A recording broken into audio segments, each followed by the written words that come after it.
we don't really pay attention to college basketball Not really until anymore, the Super Bow's over. We're so NFL focused, and then you start turning the page to seeing what's going on in college basketball, and we're not really sitting here and monitoring the top 25 or of either poll, right? Not really, no. Not really, no. But, give me Oregon State versus Loyola Chicago, and my ass is planted on that couch. Isn't that crazy? And, you're watching a defensive battle, and you're getting to learn some of the coaches who were on our show last week. Yeah. And you're learning about some of the players and some players that you recognize because they're in their third, fourth year of eligibility and so on and so forth. But it's just amazing how you get into it and you don't have anything to really focus on other than just the excitement of it and the players and how they get into it. And you learn the stories about organizations and schools and coaches and players and sisters and nuns and all that stuff, and you're just locked in. And tonight, a 12 seed, Oregon State, this is what we talk about. You talk about, Susie and I explain to our children why they call it the big dance. And Cinderella's invited to the ball, is essentially what we were trying to explain. And this is what March Madness is all about, the Oregon State Beavers needing to run their conference tournament to get in. They run their conference tournament and get in despite prior to their season. We've all heard the story that all the intelligentsia and those who pay attention to Pac-12 basketball, not named Bill Walton, they all get together and they say, who's going to win, who's going to lose? And Oregon State is picked to finish dead last, the old DFL. DFL, baby. In their conference. And they are now in the Elite Eight.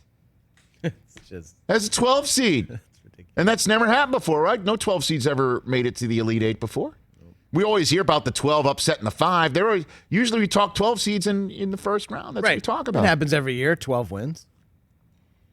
And, we all, damn near almost had a 15 seed in the Elite Eight, too, as Oral Roberts gave Arkansas 40 minutes of heck.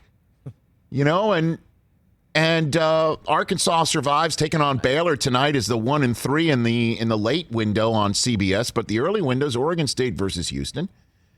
And, that's, again, what the NCAA tournament is all about.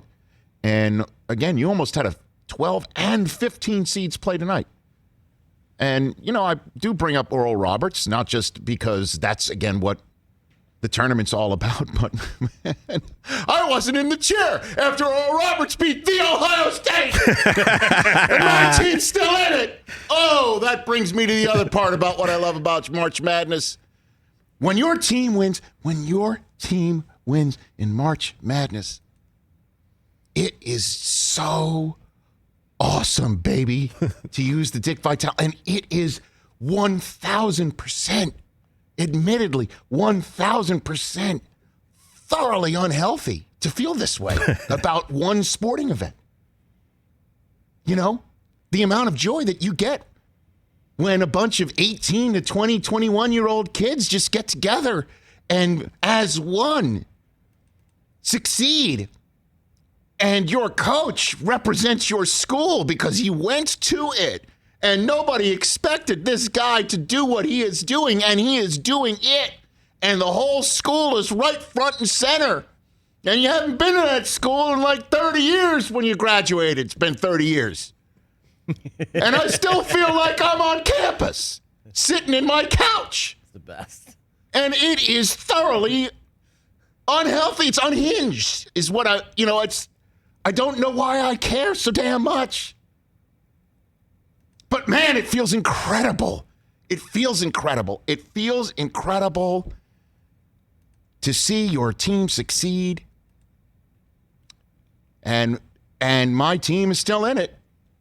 My team's taking on UCLA. Oh, baby. Which is another thing. Just bringing it all together. The 8 clap. The first team has a chance, if they beat my school, oh my goodness, they will be the first team to erase the word first from first four and replace it with final. First four to final four. They are on a run. And right if now. they do that, they bookend it by making the final four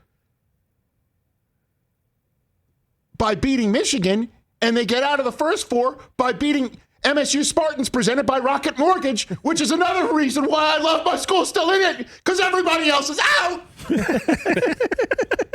I know I'm supposed to root for my conference, but the Ohio State got beat by the cast of Footloose.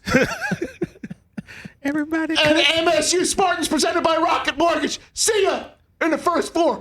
Oh, Illinois. Ooh, we cut down nuts in Indiana. Guess who can actually do that to make the Final Four? My school. Totally and thoroughly unhealthy. Very irrational, yeah. Not rational at all. At all. No, not. Your team. What a run. Matchup zoned. Your team.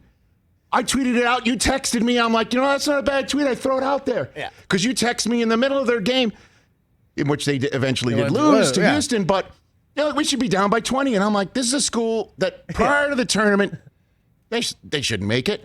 In tournament, they should be down by 20. After the tournament, lasted longer than your school. Yep.